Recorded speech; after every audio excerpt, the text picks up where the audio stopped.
Let's talk some toys in here. Hey, what's going on, everyone? Today it's the Man-Child. Alright, so today for review, we're going to take a look at the new Masters of the Universe Origins Cartoon Collection Fang Man figure. So, yeah, we finally get Fang Man added to the line. Now, the head, I think, is the same exact head that the Reptilax figure came with. And I remember reviewing him and seeing that, saying that head's going to be used for a Fang Man to come to the Origins collection at some point. I wasn't sure if it was going to be a regular Fang Man for the regular Origins or cartoon-style Fang Man. So, obviously, they put him in the cartoon-style Fang Man as far as the head and the overall figure. Looks good. Comes with a newer vest. Now, it's a red casted vest as far as rubber, plastic, I think it's rubber. But here you go again. You know, the yellow that's painted down, the extra plating, and the orange collar. I can already see chipping with mine, so that's going to be an issue with a lot of these figures. The black belt, stuff like that. You know, when you're trying to paint over rubber. Not good. And I wish they would have added a neck extension piece with this figure. Very similar with the Classics did. I'll bring the Classics in and show you and compare it later. They just put that head on and that's it. And it's a little lazy in the back when you go to articulate it. You know, the gaps you're going to see. I think anyway. And then, of course, it comes with that Wheel of Infinity, which was in the episode where you've seen Fang Man. I think it was in 1 or 2 episodes. But again, just like the Classics, it's small. The Wheel of Infinity was much larger. And what's funny is this little figure base I have. Right? It's octagon. I use it to help pop this up, or you could, yeah, it was an extra base. Look at the size of that. That's exactly the same size the wheel or the Infinity wheel should be with its sculpting and paint. Very similar if you go back to the animation. When I remember that episode. Aside that, yeah, he comes on a newer style cartoon card, like all the figures are coming with. You know, very sturdy, cool art, and of course you have the 40th anniversary sticker of Sheer up top. And here's a look at the art in the back of Fang Man's packaging. So we can see Fang Man riding one of those dragons. Now, he was another character that was able to control certain creatures. In this case, yeah, dragons. And the episode he was seen in is called the Time Quarter. And then dropping down to the left-hand side, once again, it just shows Fang Man holding that Infinity Wheel. Of course, you can twist into powerful battle positions. And this is a quick look at the cross-sell with all 3 figures included with this wave. And I already reviewed Orko and Grizzlor. Okay, before we take a look at Fang Man, he comes with a new comic. Now, once again, this is the same comic that both Orko and Grizzlor came with. I'm showing it for the 3rd time. So maybe you've seen it, maybe you haven't. Just be patient. It's called Future Tense. And what's interesting with this comic is this shows a lot of hints to, you know, future figures possibly coming to the Origins line. So I'm just going to bring it up close, pause it, read it once again. In the images, see a lot of cool stuff going on. The Dragon Walkers in the background, the Filmation Tack Track. That would be really cool to see them come to the Origins. There'll probably be some type of, yeah, Mattel Creations exclusive. Now, you have He-Man here with the Cosmic Key, and you can see the New Adventures He-Man, or I think his name was Dare. All right, I'm just going to scroll like this. If you flip to the next page, too, you have, yep, Princess of Power stuff going on. We already have Frost out and She-Ra. Bo's coming out the next wave. Drop down like that. You can see some other hints to characters and a bunch of stuff going on. A lot of hints to more Horde coming. Yeah, Horde Trooper. I'd love to see one of them in the Filmation series, cartoon series. Like that. One more page. All right. So there's a better look at Dare, Aquarius. That's Flip Shot. Like this. And yeah, people in the comments said they'd really like to see a lot of New Adventures, or some New Adventures figures come to this line. So I think this comic kind of hinting at that, along with more Horde and Filmation. Right? Let's quick look at that. Now, if you're not familiar, there already is out a New Adventures He-Man right here. I don't think I've reviewed this figure. He was part of that Mattel Creations 4-pack. And that's pretty much what you'll get. So they never made a single carded version of him, and that's what you're seeing in the book. Come with like a chrome or back metal plated sword in silver, you know, shield in gold. Yeah, pretty cool. It's a little ponytail different, right? It was a He-Man out of the 90s in space. This was, yeah, 2020 was coming out. But they do have one out, so they can definitely reuse this for the line and then build from there with the New Adventure series. Because I think the New Adventures figures are fun as part of the Origins, the way their aesthetics are. And they did a lot of New Adventures and Classics. So, taking a look at this new cartoon, Fang Man. And this is a really good head sculpt. Or head anyway. Again, same one Reptilax used, I believe. Did a good job with the paint. I do like this type of blue on his character. He has big yellow eyes, painted well. I don't see too much slop on mine. The mouth is open. You got the 4 fangs showing, painted white. He does have the tongue sculpted. You can see extra sculpting, like it goes back into the mouth with the gums and, of course, hanging out. That's pretty neat. Mine's painted okay. Well, now the classics one articulated, and I'll show that in a little while. But it's neat they added that, just there. Here's a look at the side. You can just see the kind of the scaling going down to the neck. The 3 large fins in the back. All right, and spin them all around like so. As far as the articulation with the head on this body, look all the way to the left, the right, look all the way down, and that's as far as you're going to go back because the neck will hit. So, yeah, I think it should have had another extension piece going forward, like the classics. So I'm going to bring the classics in right now. It'll be another one of the videos I'm going to jump back and forth. So see that? This is the classics. Yeah, obviously. Look at the neck piece, the larger fins, how they're sculpted. Now, you can twist this all around, excuse me, like this. Line it up. Over this the Reptilax, yeah, excuse me, the Fang Man. Now, the classics, the head, the jaw wasn't open, but it was rubber where you can squeeze it open, and the tongue was on this little pivot that can go back and forth. And you can flip it upside down, have it go the other way. But, yeah, really cool. And the head articulated here, goes up and down. Now, what I didn't like with the classics in this vest is the collar wasn't part of the vest. I understand they did that to help it articulate better, but I think it would have been better if the collar was all part of the vest and then somehow they made this neck articulate inside the collar maybe. It's probably hard to do because you're still going to see a gap, but that has like an ugly gap. You know how it breaks from the vest all around. It falls off easy. That's what I didn't like with this figure. I guess at certain positions when he's forward, you don't really see it. But, yeah, I just want to point that out with the neck piece. And what they did with just the head on this figure, it's a little different than the classics. Okay, let me get him out of the way for a second. And so now the collar, obviously, is part of the vest. I do like that with this figure. And again, if he had a little neck transition piece like the classics that came off somehow and sat back in the neck, maybe it would have been a little better. So when you move this around, see, you got the head cut, and you got this big gap, because all his head is doing is just sitting on a typical origin-style neck, you know? And that's basically it. You go that way, it's just a big, ugly cut. You know, I guess even if you try to position it in your collection like so, no matter what you do, it just doesn't look natural. I mean, that isn't bad, but that's my opinion on it. It's still a cool head. A little bit lazy, I think, in that sense. Now, here we go again. Look at that. The orange paint is already chipping on this collar, or maybe they just didn't paint it. It looks like it chipped. So, as I already mentioned earlier, all right, so we have a new rubber vest. You have this extra plate going down, and, of course, the collar's part of the vest. So, you're painting like an acrylic type paint, I guess, in a factory. Something easy going. On the collar, right? The yellow on that band or extra plate, and even on the black belt. And it goes all the way down to the loin shorts here. Yep, I got chip in here, slop there. I already talked about the collar. This could be mispaint, but this is going to be very problematic. I can tell you right now, especially if you remove the vest a lot, or, you know, which I'm going to do. See, it pops there. I don't know. I like that. Kind of, yeah, it almost be cool if the collar was a separate piece glued onto the vest, and so was this going down. I guess that's extra work they want to do, just like getting an extra neck piece. For this figure, they're just trying to get him out in the line using that Reptilax head, in my opinion. So just use caution to that. So far, for what it is, it's a cool looking figure.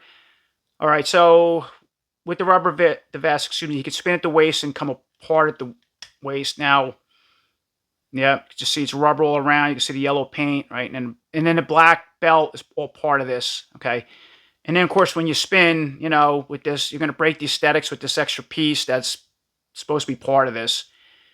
Moving back up to the arms, He-Man cartoon-style arms, right? Just cast in the blue color. As far as the articulation with this vest, go up, down, go all the way forward, go back, right? Straighten the elbow out, spin, bend. Good articulation.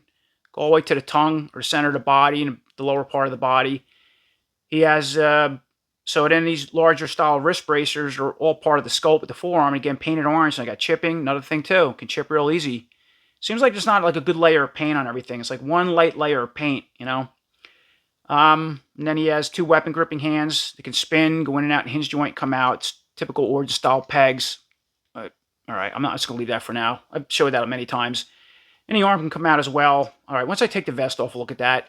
And then jumping over to the left side, all the same arm, right? Just test it.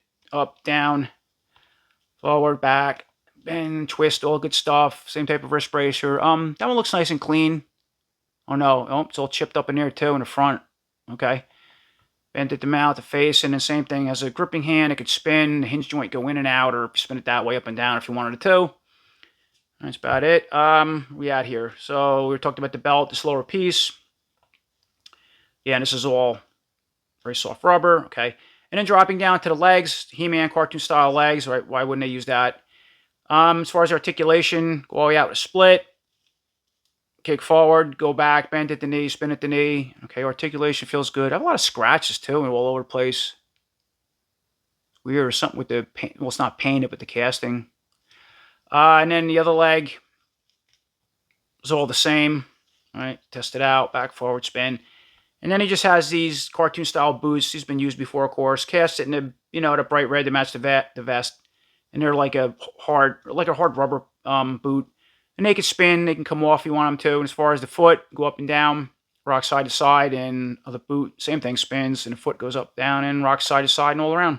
Once again, moving back up to the head and vest, let's remove it off the body. So as far as the head, be careful with this. All right, pops right off. So yeah, it's just a regular origin style neck and ball peg. Why wouldn't it be? There's a little better look at the neck piece and side. Now, there's a better look at that vest. All that is chipping, or maybe they just missed the paint. But very, very thin, frail. And to remove the vest, let's get the arm out of the way. So you got two plugs here. Now, it looks like it has to pop out. I can't even get my finger in there. So here's where I'm going to remove the arm. Let's try this one. See how it moves easy. All right. So once again, there's my, I said I was going to remove one of the arms. So it's easy to remove the arm and then maybe get your finger in here. There we go. And then pop. All right. It's one peg there, one peg here. Wow, they're really on there. And then I guess you got to, okay, flip. You got to be really careful with this. Oh, look at that. Gonna scratch it more over the body. Break the figure in half. And then push the torso out like so. And then here's a little closer look at the armor off the body. All right, so a couple times I talked about the collar of this piece. We're familiar with the plugs. And yeah, the more you flex this with that paint, the more it's going to crack and chips. And then with the collar. And then here's a quick look with Fang Man all put back together again. Of course, the armor removed off the body and just the overall buck, just a He-Man style buck. I put the arm back on the waist. See the articulation. How the head would look without it from the side. Just the extra overall gap. Just, again, sharing a regular neck. From the back. How, articulation. All good stuff. All right. So, obviously, I have the armor back on. Head removed. And I wanted to try this Classics Fang Man head. Right? Because the colors are almost perfect. The side has a wash in it. And stuff like that. Pretty close. So, but this does have, again, the collar's part of the neck, where this collar's part of the vest. But if I put this in the peg, I'm curious if it would work somewhat. Now, yeah, it's only to go in so far. And again, you have a collar over a collar, but all right, if it went down more, it can actually probably go over that. Something like that. Side that. Be cool, again, with that extra neck extension piece. You didn't have this collar, it can go over it. What it would look like.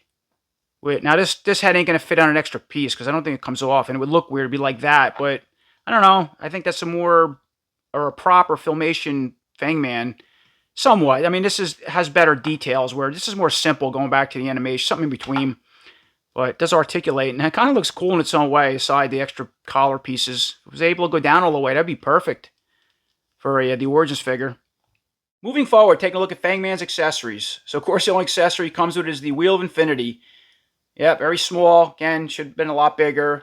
You can see the Infinity sign. It's casted, or excuse me, sculpted outwards or raised. Has little Infinity signs and prints all around it. You flip it around, same exact image on the other side.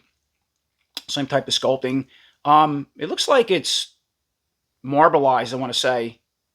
The overall coating on it. Now, here's a quick comparison with the Classics Fang Man Wheel of Infinity. It's even smaller. This one's cast in gold, right? And it's hollow on the back. Or at least this is a solid piece. But they definitely should have added something as far as the Wheel of Infinity to this size. This would have been perfect. Maybe even a little smaller, like the little lines cut out, something like that.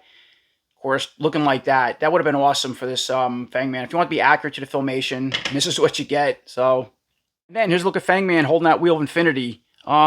Yeah, it slips out of his hands pretty easy. It's hard to grip. You got to kind of put it on an angle with those type of hands. You can't really look down at it. And if you raise it, if you want to use it like this, I guess you could sort of do that. All right, there you go. And that's pretty much it. It's nothing else to really go over. He has no weapons. So before I finish the video up, I want to do one last comparison between the new cartoon Fang Man, of course the classics, or a better comparison. I did bring them in earlier. But if you're curious, here's a quick look at the two side by side. Now we already looked at the head with this one. Of course I tried it on this cartoon Fang Man, show you how it worked. I had the neck piece. He is holding a Wheel of Infinity in one hand. Yeah, I mean, Classics did a good job, and the Origins, okay, you know. To be fair to Classics, I mean, really, this is the next level. It's way better than the cartoon. It's not what the cartoon figure's going for. It's more simple, but yeah, I would have liked that neck design. Just, I think the extended snout is a little more accurate to where this isn't on this figure, right? Then the other thing with the Classics, he did come with some other weapons. He come with this, it's some type of taser weapon, so that's cool. I don't know if he can hold that. Let me see, because all right, so he can hold that. There we go. Give him a weapon. And then the Classics also came with his own sword, or I think this was the Sword of Ancients. I didn't know that time when I reviewed him because it had a skull on the end of it. It looked like just his own unique sword, but it's, yeah, I think the Sword of the Ancients. But I use it for him. And let's put it in this Fang Man's hand. Excuse me, hand. And there we go. Now he has some weapons. Looks pretty cool. All right, that about does it. That's my review on this new cartoon Fang Man. You know, again, it's really fun to see this particular character added to the cartoon series. I guess it's neat that they used the head off Reptilax. I knew they were gonna for some type of Fang Man, in this case, a cartoon one. It looks alright. I wish they would have did something with a different neck extension like the Classics. Yeah, I think the snout came out more, again, like the Classics, and as well as what I remember seeing in the animation. This would have been a perfect opportunity to give a better Wheel of Infinity, or at least a bigger one, right? I mean, be more cartoon accurate. This is a nice piece. I like the color and the solid design, but yeah, it should have been bigger. And then the other thing is, too, you got to watch this vest. It's a neat piece. I like that the collar's all part of it. But, yeah, everything will chip really easy. The collar, the yellow, if you try to take it off, you know, more than once or at all, and I have a feeling some of these figures in package, you're going to see that because you're just trying to pump them out and, you know, that kind of thing. Make them cheap and get them out fast. But, you know, I'm glad I got them. It's fun. The cartoon line's trying to do something different. Some figures are hit or miss as far as colors, design, whatnot. And I guess that's as good, as good as we're going to get having a Fang Man. So, it is what it is. So, as always, I appreciate everybody watching. Until next time, take care.